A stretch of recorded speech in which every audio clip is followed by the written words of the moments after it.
बात है। शाहजहांपुर नाम का एक गांव था जहां पर एक चुड़ैल रहती थी। वो बहुत दिन से अकेली रह रही थी और अब बूढ़ी भी हो रही थी। ओहो, अब तो मेरी उम्र हो चली है। किसी भी इंसान को पकड़कर मार पाना अब मेरे बस का नहीं रह गया है। पहले मैं कितनी फुर्तीली थी, एक साथ 2-3 इंसानों को दबोच लेती थी, लेकिन अब तो मुझे एक वक्त का खाना भी मिल जाए तो बहुत बड़ी बात है। चुड़ैल यही सब सोचकर परेशान हो रही थी कि तभी वहां पर एक बिल्ली आती है। अरे वाह, चलो कुछ नहीं तो इस बिल्ली से ही काम चलाती हूँ, कम से कम भूखी तो नहीं सोऊंगी। चुड़ैल बिल्ली को पकड़ लेती है और बिल्ली भागने की कोशिश करने लगती है, लेकिन चुड़ैल उसे पकड़कर जोर जोर से हंसने लगती है। अरे कहाँ भाग रही हो बिल्लो रानी, अभी तो आई हो, तुम्हें चख तो लूं। आओ, अब बाकी की म्याऊ म्याऊ मेरे पेट में जाकर करना। चुड़ैल बिल्ली को खाने ही जा रही थी कि तभी उसके दिमाग में एक ख्याल आता है। अपना शैतानी ख्याल सोचकर चुड़ैल जोर जोर से हंसने लगती है। अरे वाह, क्या बात है, ये विचार मुझे पहले क्यों नहीं आया। बिल्लो रानी, तुम्हारी किस्मत तो बहुत अच्छी है। आज तक ऐसा कभी नहीं हुआ कि कोई शिकार मेरे मुंह तक आए और बचकर निकल जाए। लेकिन तुम खास हो, मैं तुम्हें नहीं खाऊंगी, बल्कि तुम्हें तो मैं अपने साथ रखूंगी। उसके बाद चुड़ैल बिल्ली पर अपना जादू करती है और उसे भी अपनी तरह भूतिया बना देती है। बिल्ली अब एक भूतिया बिल्ली बन चुकी थी और पूरी तरह से चुड़ैल के कब्जे में थी। आज से तू मेरी पालतू बिल्ली है और जैसा जैसा मैं कहूंगी वैसा वैसा तुझे करना होगा। अब से तू ही मेरे लिए नया नया शिकार ढूंढ कर लाएगी और अपनी मालकिन का पेट भरेगी। इसके बाद चुड़ैल बिल्ली को लेकर गांव में जाती है और अपना नया शिकार ढूंढने लगती है। तभी उसे विमला नाम की एक औरत दिखाई देती है। चुड़ैल ने अपनी भूतिया बिल्ली को फिर से आम बिल्ली का रूप दे दिया और विमला के पास भेज दिया। अरे, ये बिल्ली कहाँ से आ गई? यहाँ तो आसपास कोई बिल्ली नहीं रहती है और ना ही गांव में इतनी बिल्लियां हैं। अरे, बिल्ली से ज्यादा तो कुत्ते हैं इस गांव में। लगता है कि ये किसी की पालतू बिल्ली है। चुड़ैल की भूतिया बिल्ली विमला के पैरों के पास जाकर बैठ गई और म्याऊं म्याऊं करने लगी। उसे देखकर विमला को उस पर तरस आ गया। अरे, ये तो बड़ी प्यारी बिल्ली है। क्या हुआ, तुझे भूख लगी है क्या? रुक, मैं तेरे लिए दूध लेकर आती हूँ। फिर विमला बिल्ली को सहलाने लगी, लेकिन तभी बिल्ली ने अपना रूप बदल लिया। भूतिया बिल्ली को देखकर विमला डर के मारे चिल्लाने लगी और भागने की कोशिश करने लगी। बचाओ बचाओ, ये क्या हो गया? ये बिल्ली तो भूतिया है, बचाओ। बिल्ली ने देखते ही देखते विमला की गर्दन पर काट लिया और विमला डर के मारे वहीं पर बेहोश हो गई। इसके बाद चुड़ैल ने जल्दी से जाकर विमला को मारकर खा लिया और अपनी भूतिया बिल्ली को लेकर वहां से चली गई। वाह वाह, अब तो मेरे बुरे दिन खत्म हो गए भैया, अब अच्छे दिन आएंगे। ये सब कुछ मेरी प्यारी बिल्लो रानी की बदौलत है। सारे गांव में हल्ला हो गया और किसी को भी समझ में नहीं आ रहा था कि विमला की जान आखिर कैसे गई।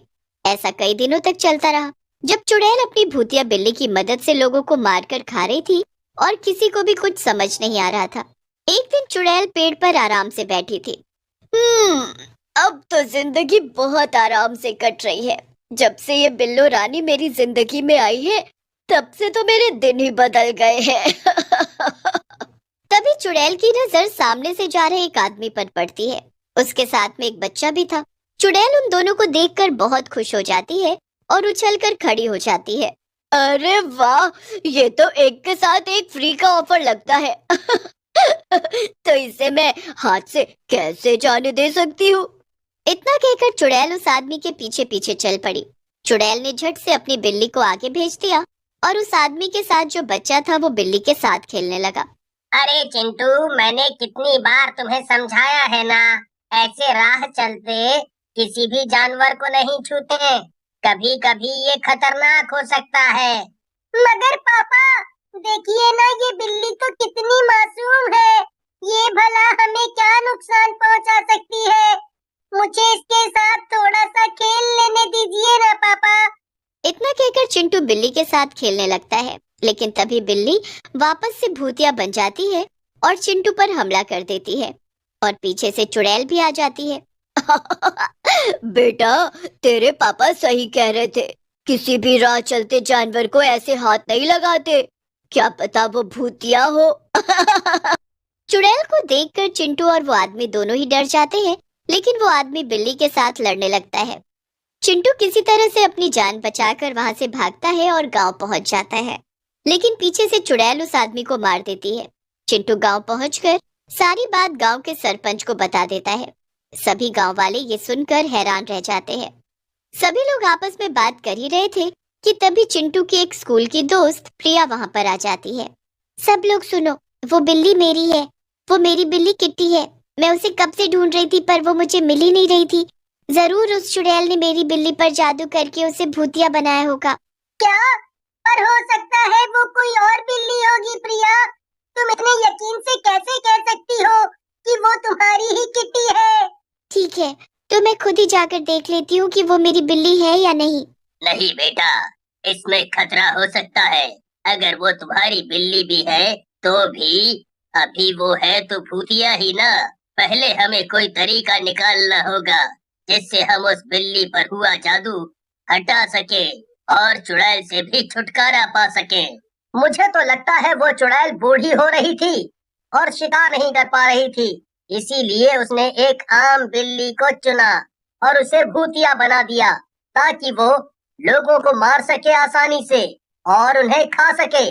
तो अगर एक बार बिल्ली का जादू खत्म हो जाएगा तो चुड़ैल तो फिर से कमजोर हो ही जाएगी, फिर हम उसे आसानी से यहाँ से भगा पाएंगे। पर ये सब होगा कैसे? ये सब तो बहुत खतरनाक काम लग रहा है। वो मेरी बिल्ली है, वो मेरी बात जरूर सुनेगी। मेरे पास एक घंटी थी जिसकी आवाज सुनकर मेरी बिल्ली हमेशा मेरे पास आ जाती थी। संजू सबको वो तरीका बता देता है और सब बहुत खुश होते हैं। ठीक है, यहीं रुको, मैं अभी अपनी घंटी लेकर आई। प्रिया दौड़कर जाती है और अपनी घंटी लेकर आती है। फिर चिंटू और प्रिया पूरे गांव में घंटी बजाते हुए बिल्ली को आवाज लगाने लगते हैं। वो चुड़ैल एक पेड़ पर अपनी बिल्ली के साथ बैठी हुई थी। तभी उसे घंटी की आवाज सुनाई देती है। बिल्ली भी वो आवाज सुनकर जाग जाती है। ओहो, मेरी भूतिया बिल्लो रानी, लगता है कोई तुम्हें बुला रहा है। शायद ये तुम्हारा पुराना मालिक है। अब वो तुम्हें इतना ढूंढ रहा है तो फिर जाओ, जाकर अपना काम करो। जब तुम्हें वो मिल जाएगा तब मैं उसे खा लूंगी। भूतिया बिल्ली दौड़कर प्रिया की तरफ जाने लगती है। अरे वो रही मेरी बिल्ली, ये तो सचमुच भूतिया हो गई है। पर प्रिया लगातार घंटी बजा रही थी। जैसे ही बिल्ली प्रिया और चिंटू के पास पहुंच जाती है, संजू वहां आ जाता है और गांव वालों के साथ मिलकर वो भूतिया बिल्ली पर एक जाल फेंक देता है जिसमें वो फंस जाती है। बिल्ली म्याऊ म्याऊ करके बाहर निकलने की कोशिश करने लगती है। बस थोड़ी देर किट्टी, बस थोड़ी देर सह लो, फिर तुम उस चुड़ैल के चंगुल से आजाद हो जाओगी। मुझे माफ करना जो तुम्हें इस सब से गुजरना पड़ रहा है। जब काफी देर तक भूतिया बिल्ली वापस नहीं लौटती तो चुड़ैल सोच में पड़ जाती है। अरे ये मेरी बिल्लो रानी अब तक वापस क्यों नहीं आई? कहाँ गई? अब शायद मुझे ही जाकर ढूंढना पड़ेगा। चुड़ैल ढूंढते ढूंढते उस जगह पर पहुंच जाती है जहां बिल्ली जाल में फंसी हुई थी, पर उसे आसपास कोई और नहीं दिखता। ये क्या? किसकी इतनी हिम्मत जिसने मेरी भूतिया बिल्लो रानी को कैद किया? मैं उसे छोड़ूंगी नहीं, पर पहले अपनी बिल्लो रानी को तो आजाद कर दूं। पर चुड़ैल उसे आजाद करती है उससे पहले ही वहां पर संजू और सरपंच आ जाते हैं और दोनों चुड़ैल को पकड़ लेते हैं। अरे कौन हो तुम दोनों? छोड़ो मुझे। तुम लोगों को मरना है क्या? एक एक को खा जाऊंगी, छोड़ो मुझे। तभी चिंटू और प्रिया वहां आते हैं और वो दोनों चुड़ैल के ऊपर पेट्रोल फेंकने लगते हैं। ये क्या कर रहे हो तुम दोनों? छोड़ो मुझे, छोड़ो, जाने दो मुझे। ऐसे कैसे जाने दें? तूने हमारे गांव के इतने लोगों को मारकर खा लिया, अब तो तू मरेगी। इतना बोलकर सरपंच चुड़ैल को आग लगा देता है जिससे वो जलकर मर जाती है। बचाओ, बचाओ, मैं जल रही हूँ, कोई बचाओ, बिल्लो रानी आओ, बचाओ मुझे। चुड़ैल चिल्लाती रहती है लेकिन कोई भी उसे नहीं बचाता। चुड़ैल के मरने के बाद बिल्ली के ऊपर चुड़ैल का जादू भी टूट जाता है और वो पहले जैसी हो जाती है। मेरी प्यारी बिल्ली, अब तुम उस चुड़ैल के जादू से आजाद हो चुकी हो। चलो अब हम घर चलेंगे, अब तुम मुझे छोड़कर कभी मत जाना। ये सब तुम्हारी समझदारी का ही नतीजा है जो हम इस चुड़ैल से बच पाए। शाबाश बेटा। इसके बाद प्रिया बिल्ली को लेकर वापस घर चली जाती है और गांव में सब लोग वापस खुशी खुशी रहने लगते।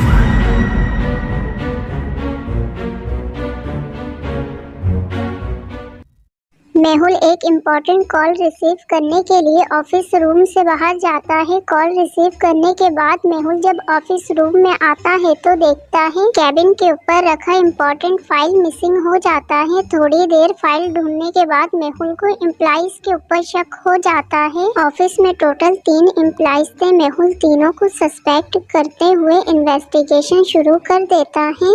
फर्स्ट एम्प्लॉय सना कहती है, मैं सुबह से डेस्क पे काम कर रही थी, मुझे कुछ नहीं पता। लिसा भी मेहुल को बताती है, मैं सना के साथ काम कर रही थी, मुझे कुछ नहीं पता। फरहान भी मेहुल को बताता है वो भी अपना काम कर रहा था, उसे भी चोरी के बारे में कुछ नहीं पता। डियर जीनियस, क्या आप अपने IQ लेवल का इस्तेमाल करके बता सकते हो इन तीनों में से फाइल की चोरी किसने की है? फाइल की चोरी फरहान ने की है। ऑफिस रूम में जो पैरों के निशान हैं वो फरहान के शूज के हैं। जीनियस, क्या आपका भी जवाब सेम यही था?